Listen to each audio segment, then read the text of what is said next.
Natural justice का notice तो सुना होगा, पर कभी आरपीएल के ब्याह पे सुना है? आरपीएल मतलब recognition of prior learning job certificate की बात कर रहे हैं।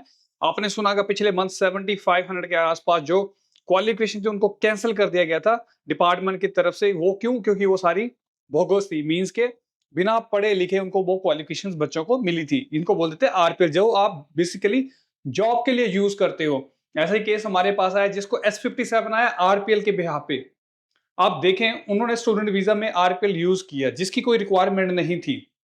मैं ये नहीं कह रहा कि आप फेक डॉक्यूमेंट्स लगाओ, मैं ये कहने की कोशिश कर रहा हूं उतनी इंफॉर्मेशन लगाओ जिसकी जरूरत है। एक्स्ट्रा डॉक्यूमेंट्स की देने की जरूरत नहीं है। उंगली देनी है तो उंगली ही दो, पूरा हाथ मत पकड़ाओ, क्योंकि 5 उंगलियां दोगे तो 5 में से कोई भी खींची जा सकती है। तो ऐसा ही इस बच्चे के साथ हुआ।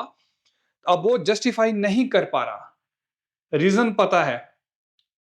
रीजन क्या पता है कि भाई क्यों नहीं जस्टिफाई कर पा रहा? पहली बार मेरा क्वेश्चन आता है कि आपको जरूरत ही क्या है उस चीज को लेके आने की।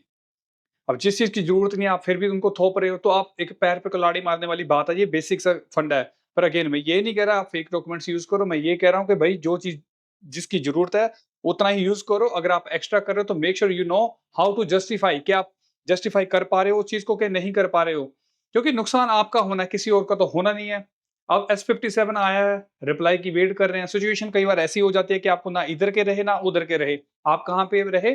पैसा, मनी, ART, रिफ्यूजल्स, स्ट्रेस, ये चीजें लेके जाओगे उसके बाद। तो ओवरऑल मैं कहना चाहता हूं ये कि जिस चीज की जरूरत है उतना यूज करो। अगर एक्स्ट्रा यूज करो मेक श्योर यू नो कि आपको जस्टिफाइबल हो। कई बार ऐसी चीज होती है आप बिल्कुल जेन्युइन होते हो पर कई बार जस्टिफिकेशन नहीं होती। फॉर एग्जाम्पल, आपके एम्प्लॉयर ने फोन नहीं उठाया, उस केस में आपकी गलती नहीं थी, पर उस केस में भी जस्टिफिकेशन एक होती है। एक होती है जस्टिफिकेशन जस्टिफाइबल, एक होती है अनजस्टिफाइबल। जब अनजस्टिफाइबल है, will see you in the ART। That's what I mean. अगर फिर भी कोई अधिक जानकारी चाहिए, you can contact us, visit our branch और book an online appointment. Thank you.